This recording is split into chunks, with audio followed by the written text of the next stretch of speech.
مرحبا. كلنا عم نتابع ملف انتخابات الرئاسية بلبنان، وكلنا شفنا من حوالي الأسبوعين أنه الانتخابات ما وصلت لأي نتيجة مثل ما كلنا عم نتوقع.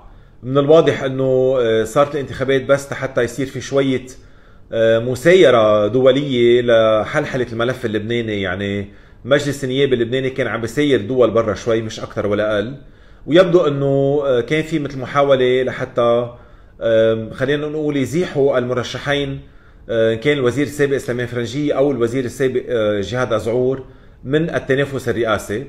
من الواضح أنه كان في حدا عنده كتلة عطى شوية أصوات لهون شوية أصوات لهون لحتى يعلي الأسهم تبعه بالانتخابات الرئاسية الجاية، لحتى يكون عنده مكاسب أكثر في حال تم التوافق على رئيس جديد. الواقع على الأرض بقول أنه أي رئيس رح يطلع ما رح يقدر يعمل شيء إذا ما عنده صلاحيات. المشكل اليوم مش باسم الرئيس، المشكل بالملف يلي جاي يشتغل عليه. ملف إن كان تضييق جنائي أو محاربة الفساد، ترسيم الحدود مع سوريا البحرية، إعادة يعني السماح لعودة اللاجئين السوريين على سوريا، وملفات تانية كمان عم بتصير بالبلد، وخاصة الأمنية. لأنه مثل ما حكينا قبل وقلنا أنه إذا ما كان في يعني استقرار أمني ما رح يكون في ازدهار اقتصادي.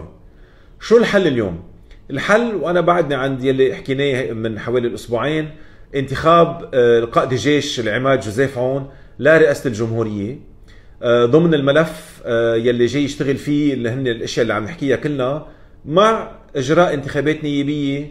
ما بعرف اذا رح تكون مبكرة، بالمعنى مبكرة لانه اذا انتخب من هلا لمثلا ايلول مش قبل سنة لحتى يصير في انتخابات نيابية مبكرة ويتحضر لها، بكون صار قاطع اكثر من نص عمر المجلس النيابي.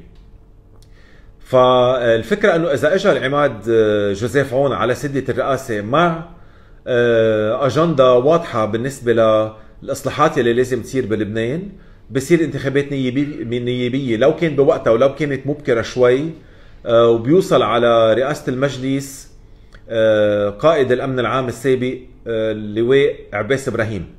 بعتقد هيدي هي التركيبة يلي لازم تصير ويلي عم ينشغل عليها، وبس يوصلوا على الرئاسة اثنيناتهم بعتقد انه بيرجع الرئيس سعد الحريري لرئاسة الحكومة من ضمن حل اقليمي دولي وخاصة عربي. انا هيك شايف الصورة شخصيا، من حسب شو عم نقرا ومن حسب كيف عم نحلل ومن كمان شو عم نتمنى. هلا طب بطبيعة الحال كثير عم بيقولوا انه اذا بده يجي قائد الجيش وكأن في فريق عم يربح على الاخر.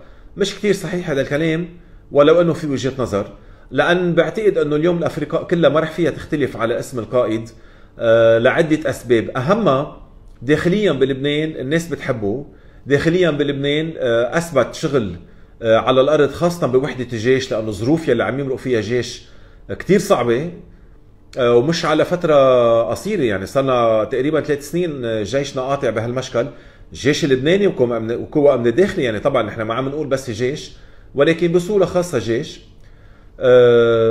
بعتقد اذا اجى هو رئيس رح يكون في رضا من كل الاطراف، خليني ما اقول كلهم، اكثرية الاطراف، ولكن الناس بتحبه.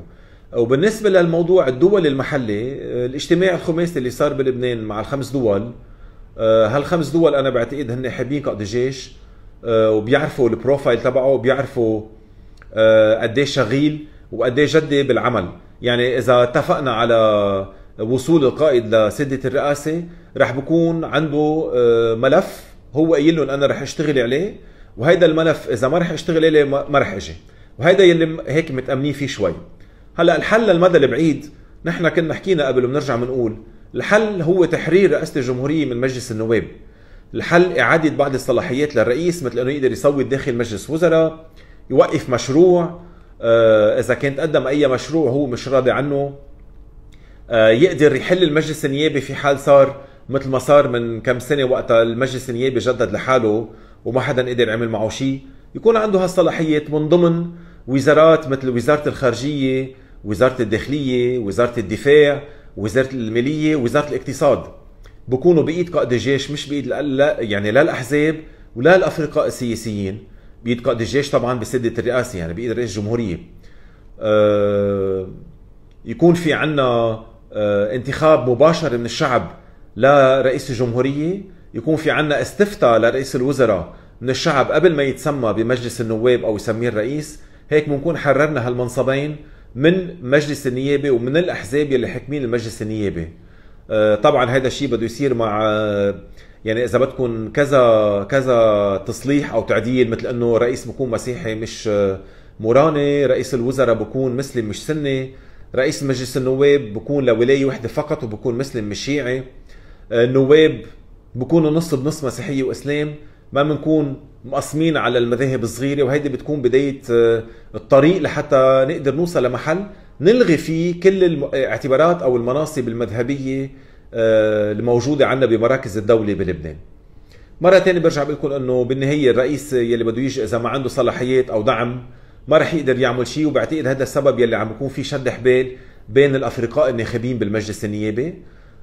بتمنى يصير في توافق حقيقي مع الدول يلي برا مع وجهة نظرها والداخل اللبناني على قائد جيش، نقدر نوصل لانتخابات نيابية يوصل فيها لواء عباس ابراهيم على سدة رئاسة مجلس النواب، ويقدروا يجيبوا شخصية مثل سعد الحريري. وانا عارف في كتير ناس رح تنتقد هذا الشيء ورح تقول جربنا وشفنا، بس اذا بدنا نقرا بالسياسة الكبيرة بنعرف انه هو ثلاثة بالوقت الحالي هن الانسب دوليا وعربيا لحتى يجربوا يشيلوا لبنان من المأزق اللي هو فيه. على امل ان شاء الله خير، ومن هلا لايلول بنتمنى يكون صار عندنا رئيس، بنتمنى نقدر نبلش نقدم هالطروحات يعني يلي عم نفكر فيها كلنا لحتى نوصل لمحل يصير المواطن اللبناني هو عم بقرر شكل الحكومه وشكل الرئيس، ويقدر ينتخبون على اسس مثل برنامج العمل تبعهم، وهذا الشيء كمان يصير يتطبق داخل المجلس النيابي. فان شاء الله خير.